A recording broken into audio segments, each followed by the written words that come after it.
Hi, Matt here from Freeform Fabrication, and I'm here to show you today how to do photo engraving on the Nano Laser Engraver.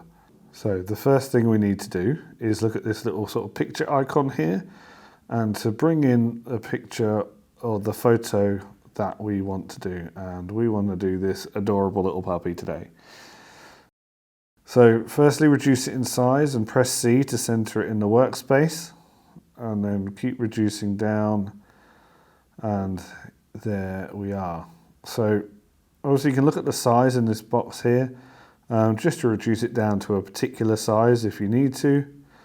But it's also going to help us with the next stage. So what we want to do is draw a rectangle, and we want that rectangle to be the same size as the photo.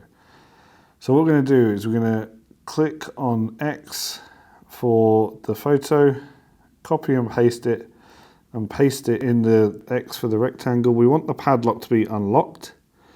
And we're going to copy that one and then paste it to the rectangle again. And press apply. And now we want to press, I didn't press apply. Very important to press apply when you're changing these things. So now press C.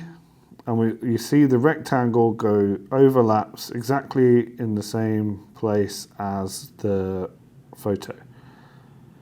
Now we want to hatch it, and what we actually want to do is just want one count. We don't need any more than that. We want to use a lighter setting than we do the actual metal that we're working on. So we will be doing this on brass now, and we typically will do that on yellow gold settings. We want it to be really, really light. And the reason for this is when the photo is engraving, it changes power as it engraves the photo. So the dark parts of the photo, it'll engrave at a higher power. But it also means the lighter part of the photo mean it won't engrave hardly at all. So if there's no background there, it won't actually engrave onto the metal. So doing the rectangle first means then the photo, it will form the lighter parts of the photo. So the next stage is we go on the bitmap setting, and we need to select the preset. So we click on the photo, go to bitmap dither, right click and apply to pick object. Then what we need to do is come to the bitmap settings, below the object list, and we're going to change the fixed DPI on X and Y to 2000. This is the highest resolution that the Nano can do. The next stage, we don't need it grey, but we do need it dither. Dither is essentially puts dots into the engraving. And now we want to change drill mode to 0.12.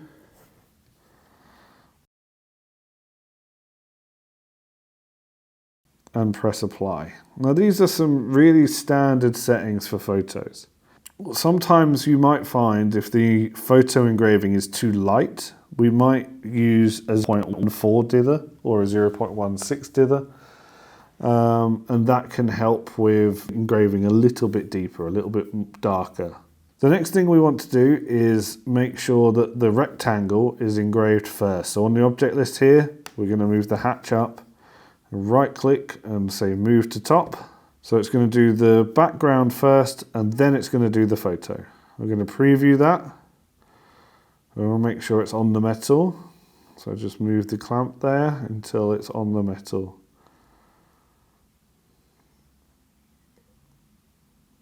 We'll make sure the vacuum's nice and close to collect any dust, especially if it's gold at the moment.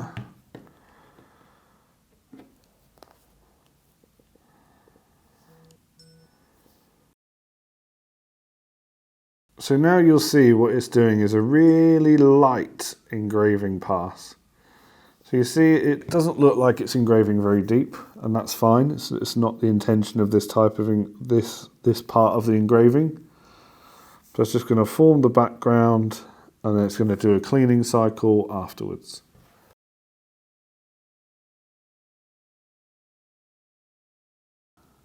It's just doing the cleaning cycle now. So So it'll do it cross-hatched, but that forms a nice white background to lay the photo on top. As you can see from this type of engraving, it is quite time consuming, but that's the only way that you actually get the detail within the photo. If you do it in any quicker format, the resolution won't be as good and it won't be as exciting for the customer to see.